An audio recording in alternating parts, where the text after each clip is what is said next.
Bien, hermanos, en el libro de Primera de Samuel, capítulo 5, que es ahí donde quiero que me acompañe, hermano, ya, bueno, esta parte, hermano, la verdad me resultó muy interesante, hermano, todo lo que estuvimos viendo en este libro y lo que ya hemos visto de Primera de Samuel, hermano, espero que para usted esté siendo una bendición, hermano, que no tiene ninguna sorpresa porque usted ya sabe lo que va a tocar cada día miércoles, todo lo que vamos a estar aprendiendo.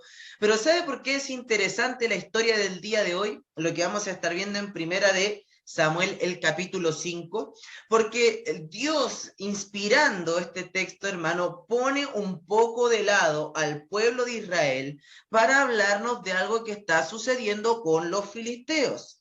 Entonces, luego de que los israelitas llevaron el arca de Dios a la batalla y perdieron, los filisteos se la llevaron a su ciudad, se la llevan.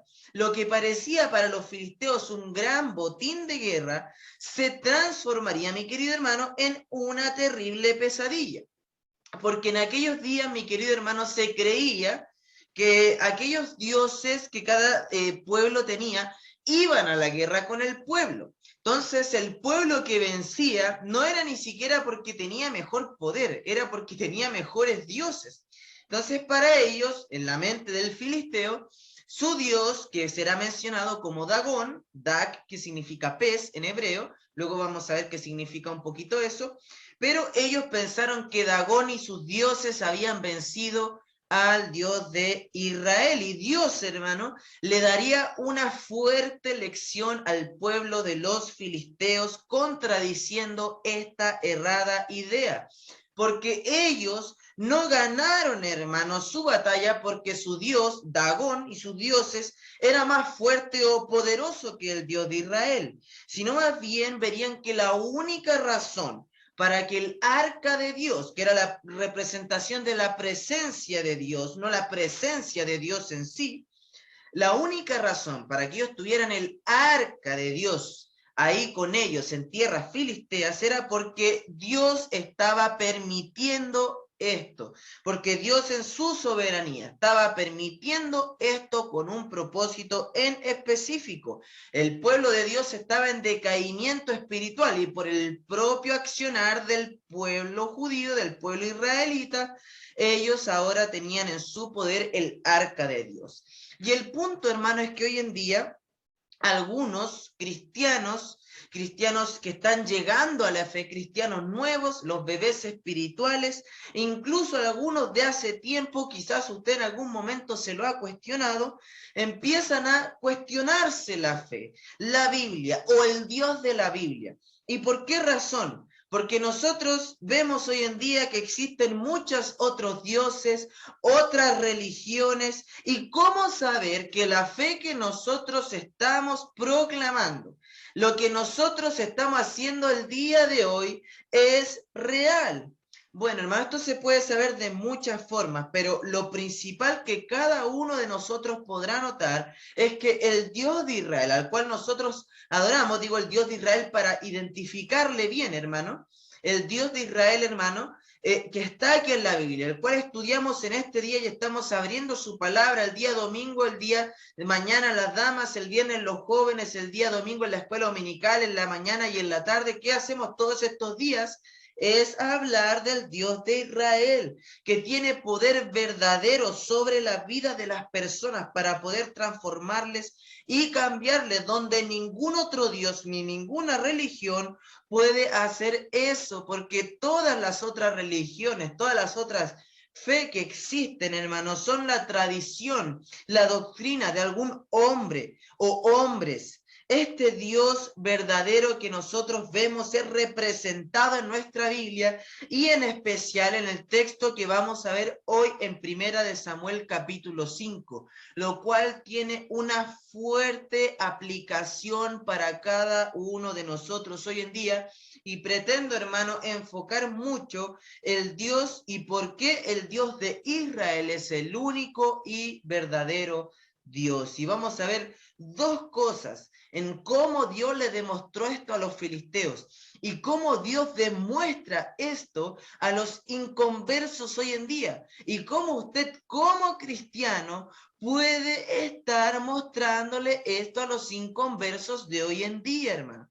Entonces vamos a ver, hermano, y el título del mensaje del día de hoy van a aparecer ahí algunas imágenes en pantalla para que usted pueda ir anotando, pueda ir registrando, hermano, puede estar tomando nota, hermano, aquí con su Biblia, hermano, aquí. Yo podría, hermano, hacer mi bosquejo y poner todos los versículos ahí en el bosquejo y solo leerlos, pero me gusta tener la Biblia al lado para buscarla junto con cada uno de ustedes ahí en casa. Entonces vamos a ver el día de hoy, hermano, por qué el Dios de Israel es el único y verdadero Dios. Y la primera razón de esto, hermano, es que el Dios de Israel es el único y verdadero Dios porque demostró su poder sobre otros dioses, en especial en Dagón, el dios de los filisteos. Ve ahí conmigo los versículos 1 al 5 de Primera de Samuel 5. Dice: cuando los filisteos capturaron el arca de Dios, la llevaron desde Ebenezer a Asdod, y tomaron los filisteos el arca de Dios, y la metieron en la casa de Dagón, y la pusieron junto a Dagón. Y cuando al siguiente día los de Asdod se levantaron de mañana, he aquí Dagón postrado en tierra delante del arca de Jehová. Y tomaron a Dagón y lo volvieron a su lugar. Y volviéndose a levantar de mañana el siguiente día, he aquí que Dagón había caído postrado en tierra delante del arca de Jehová, y la cabeza de Dagón y las dos palmas de sus manos estaban cortadas sobre el umbral, habiéndole quedado a Dagón el tronco solamente. Por esta causa los sacerdotes de Dagón y todos los que entraban en el templo de Dagón o la casa de Dagón, está hablando sinónimos, dice, no pisan el umbral de Dagón en Asdod hasta hoy. Bien, hermano, lo que nosotros podemos saber aquí, con Dios demostrando este poder sobrenatural sobre este Dios Dagón, primero, hermano, lo que tenemos que ver es que los filisteos pensaban que por la fuerza de sus dioses y su hidalguía, su valentía, combinando ambos elementos, ellos habían logrado vencer a los israelitas y al Dios de esos israelitas. Por eso se llevan el arca del pacto, lo cual era una posesión para ellos en este momento. Sin embargo, obviamente esto no iba a salir como esperaban, porque ellos pusieron el arca de Dios en la casa de Dagón, lo que sería un símil para el judío, para el israelita del tabernáculo en ese momento. Entonces, hermano, esto llama la atención. Este primer dato sobre dónde ponen ellos, hermano, el arca de Dios en la casa de Dagón.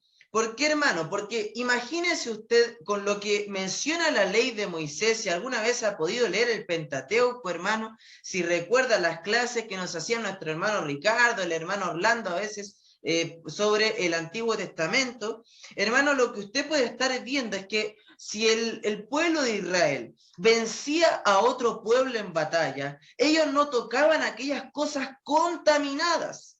En Daniel, hermano, cuando el sucesor de Nabucodonosor contamina, por decirlo así, los utensilios del templo con adoración a dioses, Dios manda la mano que escribe ahí que el reino se va a acabar, hermano, el reino de Belsasar se va a acabar. Entonces, hermano, hay una combinación que para el israelita en este momento no debía existir, y era entre lo pagano y lo santo y lo puro. El pueblo de Israel, al vencer a un pueblo, no iba a contaminar el tabernáculo santo del Señor con cosas de pueblos extranjeros. Pero los filisteos, por decirlo así, contaminaron, entre comillas, la casa de Dagón con el arca de Dios. Entonces ellos, hermanos, para los israelitas, lo que podría haber sido algo muy profano, para los filisteos ni siquiera era algo profano. Era un trofeo de guerra, era algo que ellos ganaron, era algo que demostraba el valor de su pueblo, como quien pone alguna copa, algún título, algo enmarcado en su casa, hermano. Lo que representa esto, hermano, es que Dagón era para ellos un poderío físico, para someter a otros dioses y su pueblo. Él no tenía poder sobre la vida de las personas, ni una autoridad moral sobre las personas. Y esa es una gran diferencia entre el poder de Dios, del Dios verdadero, y de un Dios cualquiera, un ídolo como Dagón. Si usted se fija, hermano, en el Salmo 19, quiero citar este Salmo, Salmo capítulo 19, el versículo 7 dice, la ley de Jehová. ¿Qué era la ley de Jehová para el judío? En este caso, los judíos, los israelitas, todo aquello que se encontraba escrito, canonizado, en sobre todo el Pentateuco, hermano, y el Pentateuco habla de la idolatría. Los primeros tres, hermano, mandamientos de los 10 mandamientos. Y luego dice, la ley de Jehová es perfecta, que convierte el alma. Entonces, ¿qué encontramos aquí nosotros? Que solo la palabra del Dios de Israel, la ley del Dios de Israel, puede traer transformación al corazón de un hombre. Fuera israelita, fuera filisteo, extranjero, lo que fuese. Pero Dagón no representa nada de esto para el filisteo. Solo representa una imagen del poderío, de la fuerza, de la victoria que ellos podían tener sobre otras personas, y cualquier cosa que ellos lograran en nombre suyo y de Dagón era más bien un trofeo de guerra, hermano. El Dios de Israel es verdadero, hermano, porque no es una entidad vacía, hermano. No es una entidad falsa ni siquiera, hermano. Es una entidad verdadera, es un Dios marcado con moralidad, el cual dice que es santo y llama a los hombres a ser santo, hermano. Usted no tiene un Dios, hermano, impersonal, que espera de usted, hermano, una devoción tan externa que no haya cercanía en el corazón. Hermano, hoy escuché una frase que me llamó mucho la atención de un libro que estaba leyendo de A.W. Tozer, y él decía, la obediencia es más que el sacrificio. Entonces se está hablando, hermano, de que lo que podemos hacer como el ritual, y lo hemos visto en otras ocasiones, lo que podemos hacer, hermano, externo, en la iglesia, lo que otros pueden ver, es mucho menos que nuestra obediencia. Nuestra obediencia al Señor es mucho más importante, nuestra relación con Él, de que imitemos las palabras que Él dijo en 1 de Pedro 1:16, sed santos como yo soy santo. Y en la casa de Dagón acá hay un Dios verdadero, pero no es Dagón, es el Dios verdadero, Jehová. Para que usted se ubique un poquito, hermano, con las ciudades de los filisteos, porque más adelante vamos a ver dos más. Ellos tenían 5 ciudades principales. Tenían Asdod, Astarot, Ecrón, la otra es Gat, con T, y al final Gaza, la conocida Gaza, ya la que hoy en día tiene ciertos conflictos. 3 de ellas van a aparecer el día de hoy, 3 ciudades principales. Ahora estamos hablando de una ciudad que es Asdod. Y los hombres de Asdod, al entrar al siguiente día en la casa de Dagón, se encuentran con que esta casa de Dagón se encuentra el arca bien en todo su esplendor, pero Dagón se encuentra en el piso. Y la escritura nos aclara que eso fue al día siguiente. Ahora, ¿por qué esto es importante, hermano? Porque el versículo 2 dice, cuando al día siguiente, los de Asdod, estos hombres, ¿qué es lo importante de esto? Es que no había ninguna duda para esta gente, los de Asdod, que aquella situación que estaban viendo, de que su dios Dagón estaba en el piso, tenía que ver exclusivamente con el arca de Dios. No pasaron 10 días y de repente se cayó, Dios se enojó. No, en el preciso momento, al día siguiente de estar ahí el arca, el Dios aparece en el piso. Entonces, hermano, ellos obviamente ven aquí a este Dios caído y lo levantan, se hacen, por decirlo así, hacen la vista gorda. Ya no, aquí pasó un viento, sí, lo vimos ya, y lo vamos a poner ahí adelante, ya no pasó nada aquí. Pero ¿qué es lo que Dios está tratando de demostrarle? Es que Dios sigue siendo Dios, y el Dios poderoso que se encuentra en esa sala no es Dagón, sino que es el Dios de Israel.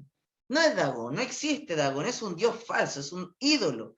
Por eso Dios hace caer a Dagón boca abajo.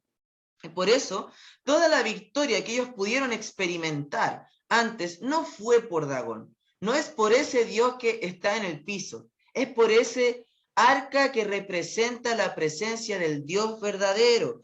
Él estaba llamando a ellos a reconocer quién era el verdadero Dios, que Dios, el Dios de Israel, seguía siendo Dios en todo lugar. Y a pesar de que nosotros podemos entender que el mensaje está tan claro para los filisteos, porque al final incluso ellos hablan de cambiar el arca de donde está, que Dios haya hecho caer a Dagón el siguiente día, esa era la señal de que él tenía el poder. Y sabe que, hermano, no solamente fue este día que pasó algo porque ellos lo levantaron, sino que dice que al siguiente día ocurre una nueva caída de Dagón, ¿ya? Entonces ocurre una nueva caída en el versículo 4, y Dagón ahora estaba postrado al frente del arca de Dios, como dice el versículo 4, pero nos da unos datos interesantes acá, porque nos dice primero que la cabeza de Dagón, las dos palmas de sus manos estaban cortadas sobre el umbral, habiendo quedado a Dagón el tronco solamente. Hermano, aquí vemos, y este es un dato muy interesante, porque si Dios quiso darles un mensaje, si Dios quiso darle un mensaje a los filisteos con su Dios caído, con este, hermano, les está gritando un sermón de 3 horas, por decirlo así, con respecto a este tema. Porque la cabeza, hermano, representa la parte de, por decirlo así, hermano, de una persona pensante, ¿me entiendes? De que nosotros estamos haciendo con nuestra cabeza, y lo que está en nuestra cabeza nosotros vemos, oímos, olemos, hablamos. Con nuestras manos nosotros hacemos, representa la actividad de una persona. Y ¿sabe qué, hermano? Dagón, que apareció en el piso, y Dagón, hermano, era un dios pez. Recuerda lo que yo le mencioné al inicio, para ellos era un dios pez. Y si alguna vez, hermano, usted ha visto, no sé, alguna imagen de mitología griega, Dagón se parece mucho a la imagen de Tritón, ¿ya? A la imagen del dios Tritón, el heredero del mar. ¿Ya? Entonces, ¿por qué la imagen de Tritón? Porque Dagón tenía como la parte de arriba, era mitad hombre, mitad pez, la parte de arriba era hombre, o sea, manos, cabeza, cuerpo, tronco, pero como de la cintura hacia abajo era mitad pez. Ya mucho, hermano, como usted podría imaginarse a un tipo sirena o algo así. Entonces, ellos debían entender, porque ahora parece separado la cabeza, las manos de este cuerpo. Entonces, Dios anatómicamente separa lo que es humano de la parte vertebrada acuática, por decirlo así, hermano. Entonces, aquí, hermano, hay algo muy interesante, porque Dios, al quitarle la cabeza a su Dios, a la representación de su Dios, Dios les estaba diciendo a ellos que su Dios no podía verles, que su Dios no podía escucharles, que su Dios no les hablaba, ni pensaba. Él quitó la cabeza de Dagón porque era solamente un Dios. Dios quitó las manos de Dagón para mostrarle a los filisteos que su Dios no tenía ningún poder para actuar en sus vidas. No tenía ninguna acción, ningún pensamiento, ningún sentimiento para poder él poner sobre su pueblo. A diferencia de nuestro Dios, hermano, lo que Dios les está diciendo es, este ídolo, este Dios Dagón, el Dios pez, para ustedes, lo que sea, ni siquiera puede ayudarles a ganar la batalla que ustedes dicen ganar en su nombre y en el de Dagón. Y qué gran contraste, hermano, es este. Porque ¿cómo es nuestro Dios? Dios nos escucha, Dios nos habla, Dios nos ve, Dios nos entiende, es un sumo sacerdote que puede compadecerse por nosotros. Hay una gran diferencia, hermano, del poder que usted puede ver en Dios al poder que usted puede ver en otras religiones que pueden existir a través del mundo. Hinduismo, religión impersonal, hermano. Islamismo o los musulmanes, religión totalmente impersonal, hermano. Budismo, religión totalmente impersonal. Y muchas ramas de lo que se dicen cristianos, religión totalmente impersonal, porque creen que sirviendo o haciendo obras, hermano, podrán llegar a la presencia y la salvación del Señor. Entonces, hermano, lo que aquí nosotros estamos viendo es una declaración del poder de Dios sobre cualquier otro Dios, hermano, que pudiese existir y que nosotros pudiésemos escuchar de su existencia. Quisiera poner un punto especial sobre la parte pensante de Dios, porque en Juan capítulo 1, versículo 1, Juan capítulo 1, versículo 1 dice: en el principio era el verbo, y el verbo era con Dios, y el verbo era Dios. Entonces, cuando hablamos del verbo y que Jesús es el verbo, estamos hablando de que Jesús es la palabra. ¿Y qué es el verbo, la palabra? Sino la expresión de aquel quien usa este verbo, esta palabra. Cuando usted habla, se comunica, hermano, usted está queriendo expresar lo que está en su mente con su boca para que otra persona pueda escucharlo. Y hermano, Jesús es esta expresión de Dios. Dagón no tenía ninguna expresión hacia su pueblo, no podía hablarles, no podía darles una ley moral para seguir al Señor. No, hermano, no envió a su Hijo, no se podía encarnar como uno de su pueblo. Solamente Jesucristo pudo hacer eso, el Dios de Israel, hermano.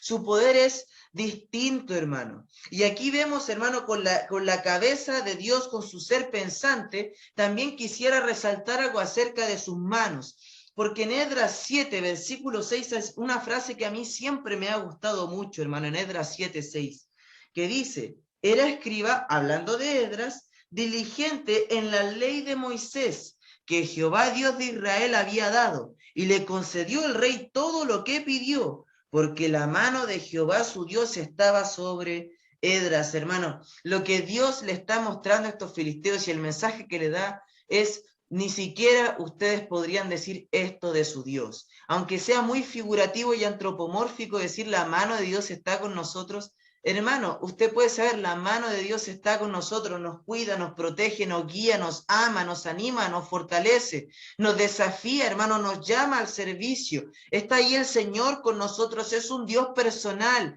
En Apocalipsis 3:20 dice que Él está a la puerta y llama. Nos está llamando, hermano. No es un Dios silencioso, no es un ídolo que usted pone ahí, hermano, en una pared y adora y le reza y le da repeticiones todos los días. Si no, estamos hablando de un Dios personal con el cual usted puede tener cierta, y esperamos que tenga, comunión. Entonces Dios aquí demuestra su poder sobre otros dioses y lo que a él le hace diferente de un dios como Dagón, de un dios falso.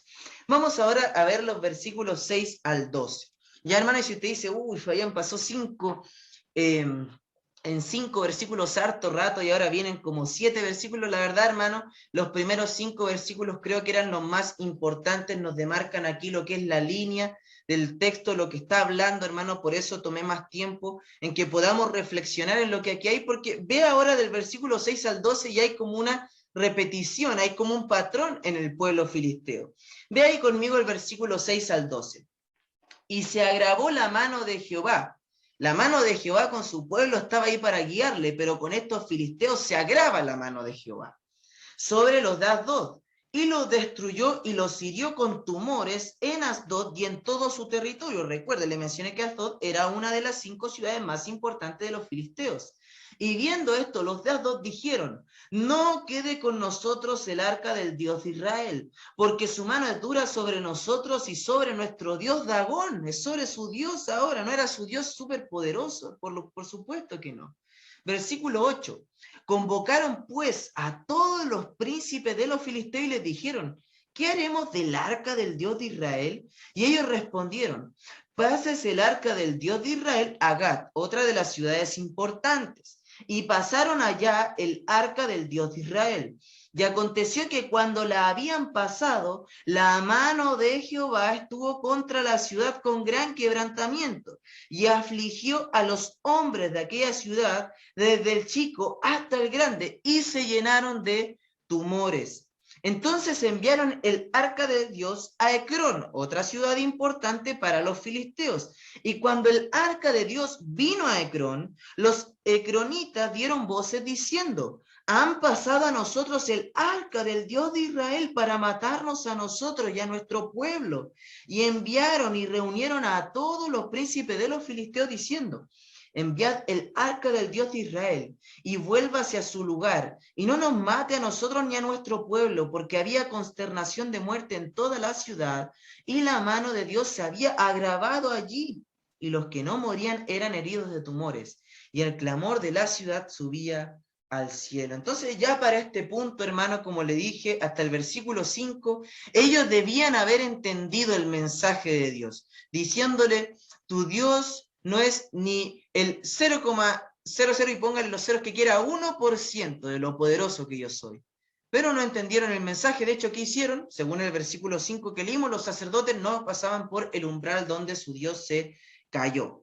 Mire, esa fue la única decisión que ellos tomaron. Ellos debían devolver el arca del Dios de Israel a Israel, debían volverlo a su lugar. El verdadero Dios era él y no Dagón.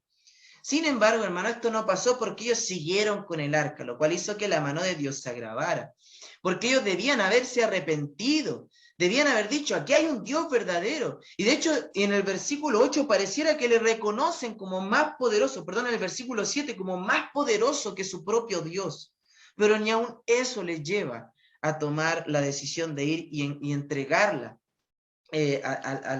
a los israelitas. Y aquí, hermanos, se aplica muy bien lo que dice Hebreos 10:31, que horrenda cosa es caer en manos del Dios vivo. Y Dios contamina, y el juicio que empieza a llegar a los filisteos, primero de Asdod, porque el arca pasa de Asdod a Gat y luego a Ecrón, estas tres ciudades. Y lo empieza, hermano, a contaminar y a agravar con fuertes tumores. Aquí, hermano, la palabra para tumor está hablando de un tumor en la sección genital que con el tiempo se entendió que se refería a lo que nosotros conocemos hoy en día como una hemorroide. Entonces, hermano, esta enfermedad de por sí ya es terrible por el dolor que enfrenta, porque es un tumor, es una enfermedad que usted puede enfrentar que es sumamente dolorosa. Hablamos, hermano, con palabras de medicina o con palabras, hermano, de diccionario, que hablamos de picazón en la zona rectal de la persona, dolor al sentarse, bultos y protuberancias en la zona del recto, hermano. Estamos hablando de cualquier cosa. Dios les castigó, hermano, con algo sumamente doloroso, hermano, para ellos. Y ellos estaban sufriendo, hermano, de esta manera. La gente de Asdod podría haber reconocido diciendo, esto está pasando porque el arca de Dios está con nosotros. Ellos podían ver que Dios demostró su poder con los otros dioses, pero ahora ellos estaban viendo que Dios estaba demostrando su poder sobre los hombres. Esa es la segunda cosa que Dios demuestra acá. Demuestra su poder primero sobre cualquier otro Dios y ahora sobre el mismo hombre. Porque había un Dios más grande para los filisteos que hasta su mismo Dios Dagón. Y este era ellos mismos. Y Dios ahora busca quebrantar su orgullo. La forma que ellos tienen de solucionar este problema, hermano, de una población con alto nivel de hemorroides, hermano, era que ellos querían sacar el arca de su ciudad para que no les siguiese trayendo enfermedades, pero no querían que el arca saliera de territorio filisteo, sino que lo llevaron ahora a una ciudad que se llama Gad, y pasó lo mismo. Todos fueron contaminados con tumores. Y Gat, hermano, era una región de los filisteos, una ciudad donde existía una tribu de gigantes. Por eso es que el versículo 9 dice, desde el chico hasta el grande. porque había una gran población de personas con una gran estatura, hablando de hombres de 2,5 metros hasta 3 metros, quizás más o menos como Goliat, que medía un poco más de 3 metros. O sea, estamos hablando de ese tipo de ser humano. Entonces Dios afectó a sus dioses y afectó a los hombres y a los hombres más fuertes que los mismos filisteos podían tener, los hombres gigantes de Gat. No había hombre que pudiese resistir a este Dios, y a pesar de todo eso, no tomaron ninguna decisión. ¿Qué hicieron? Los filisteos de Gat tomaron la misma decisión que aquellos filisteos de Asdod y enviaron el arca a Ecrón. Entonces, cuando los ecronitas, como dice, vieron que el arca venía, ellos simplemente apelaron a los dirigentes filisteos porque sabían que esto iba a traer fuertes dolores, y sus líderes no escucharon, no se arrepintieron y siguieron los tumores, peor aún la muerte de personas. Y ellos debían entender que Dios puede dar la vida y también puede quitarla, como primera de Samuel 2, versículo 6 dice: Jehová mata y él da vida. Lo que Dios le muestra al pueblo de los filisteos, lo que les está mostrando es que Él es más poderoso que cualquiera de sus dioses que ellos tienen. Y segundo, que Él es más poderoso que hasta sus mismas voluntades, que lo que ellos buscan, pero su corazón seguía fuerte, hermano, en ellos mismos. No querían entregarse al Señor. Y Dios hizo una fuerte demostración aquí hacia Dagón, su Dios, y aquellos fuertes filisteos que habían vencido en la batalla. Hermano, usted no le cree a uno de varios dioses. Usted le cree al Dios verdadero. Usted tiene su fe en el único y verdadero Dios. No hay otro. Los filisteos debían entender este mensaje, pero eran tan necios, hermano, que no lo creían. El inconverso, la persona sin Cristo, está así. ¿Qué dice Salmos 14.1? Y lo veíamos el día domingo en la escuela dominical. ¿Qué dice el Salmo 14.1? Dice: el necio en su corazón, no hay Dios, hermano. Porque la persona sin Cristo, mi querido hermano, vive de esa manera. Vive sin Dios. No quiere reconocer su poder sobre todo este mundo, sobre su propia vida, hermano. Y nosotros lo que vemos es que las personas están en una constante lucha con su Creador, con el Dios verdadero. Y sabe que, hermano, como usted adora al único y verdadero Dios, adore a Dios como Él quiere ser adorado. Como Juan capítulo 4 nos dice, si tiene ahí su Biblia, en Juan capítulo 4, en el versículo 24 dice: Dios es espíritu, y los que le adoran en espíritu y en verdad es necesario que adoren. Es necesario, hermano, que usted que dice adorar al Dios único y verdadero, le adore de esta forma, hermano, en espíritu y en verdad. Porque por más, hermano, que no seamos hijos del diablo y seamos hijos de Dios, hermano, y estemos en la familia de Dios completamente asegurados, no quiere decir, hermano, que nuestro corazón no luche con ídolos. No luche con ídolos. Quizá usted no luche, hermano, con un Dios mitad hombre, mitad pez, si le va a adorar. Pero sí que lucha a veces con deseos personales, sí que lucha a veces con metas personales, sí que lucha a veces, hermano, sí que lucha a veces con usted mismo y enaltecerse a usted mismo por sobre a Dios. Pongamos nuestra mirada en el único y verdadero Dios y adorémosle como Él es. Este pasaje aquí, hermano, en 1 Samuel 5, está para mostrarnos lo poderoso que es nuestro Dios. Y que un pueblo como los filisteos, la verdad, podría verse como un castigo injusto para ellos, pero Dios les está llamando. Votó a su Dios una vez, una segunda vez más expresivo, pero ellos no quisieron arrepentirse y siguieron en su rechazo, en su incredulidad. Y Dios llegó hasta tal punto que varios murieron. Y vamos a ver cómo esto sigue, hermano, la siguiente semana. Pero, hermano, es un llamado a adorar a Dios como es necesario que se le adore en espíritu